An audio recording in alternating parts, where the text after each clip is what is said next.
अहिल्यानगर शहराचे शिवसेना उद्धव बाळासाहेब ठाकरे पक्षाचे शहर प्रमुख किरण काळे यांच्यावर कोतवाली पोलीस ठाण्यात 21 वर्ष विवाहित महिलेवर अत्याचार केल्याचा गुन्हा दाखल झाला असून या प्रकरणी कोतवाली पोलिसांनी किरण काळे यांना अटक केली होती।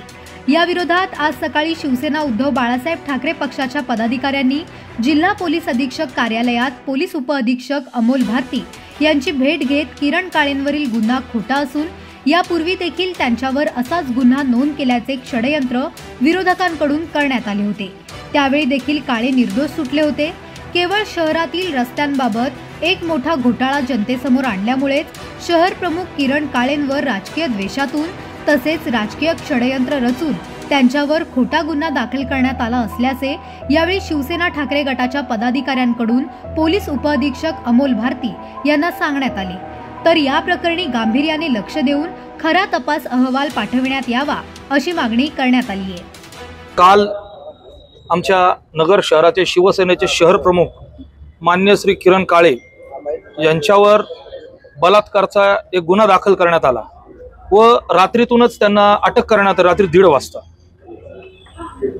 काही दिवसापूर्वी तुम्हाला माहित असेल तर किरण काळे यांनी या नगर शहरातले जे रस्ते आहेत 776 रस्ते आहेत त्यांचे 400 कोटीचा घोटाळा बाहेर काढला आणि या घोटाळ्याच्या संदर्भात अनेक पाठपुरावा केला। आमचे शिवसेनेचे नेते संजय राऊत साहेब यांच्यापर्यंत हा घोटाळा पोहोचवला। संजय राऊत साहेबांनी मुख्यमंत्री साहेबांपर्यंत हा घोटाळा पोहोचवला।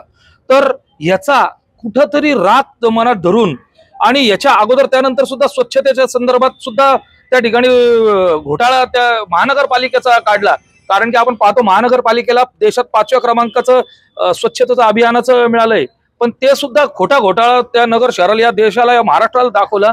तर हा मनात धरून येथील स्थानिक राजकारणी व पालिकेतील अधिकाऱ्यांना हातीशी धरून हा जो घाणेरडा प्रकार बलात्कारचा हा त्या ठिकाणी खोटा गुन्हा दाखल करण्यात आला। आपण पाहतोय याच्या अगोदर सुद्धा IT पार्कच्या संदर्भात सुद्धा किरण काळेंनी आवाज उचलला होता आणि तेव्हा सुद्धा त्यांच्यावर महिलेच्या माध्यमातून खोटा गुन्हा दाखल करण्यात आला। त्याच्या अगोदर शिवसेनेवर महापौर आमचे भगवान फुलसुंदर हे सांगली येथे पूरग्रस्तांना मदत करत होते। नगर शहरात त्यांच्यावर बलात्काराचा गुन्हा दाखल करण्यात आला।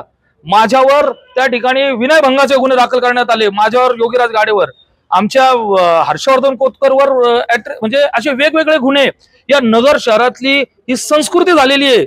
म्हणजे पॅटर्न म्हणतात ना नगर शहरातला खोटे गुन्हे दाखल करण्याचा हा पॅटर्न या नगर शहरात चालू केलेला 2014 पासून।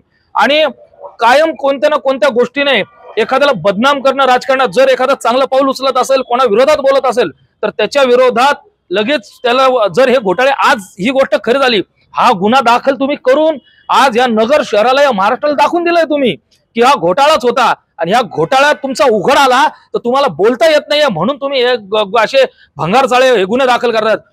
पण SP साहेब इकडे काही कामात निमित्त नसल्यामुळे आम्ही या ठिकाणी DYSP भारती साहेबांना भेटलो। त्यांना सांगितलं की निष्पक्ष याची तुम्ही चौकशी करा आणि त्या घोटाळ्याची पण चौकशी करा, कारण याच्यात खूप मोठे मोठे राजकारणी व त्या ठिकाणी अधिकारी आहेत।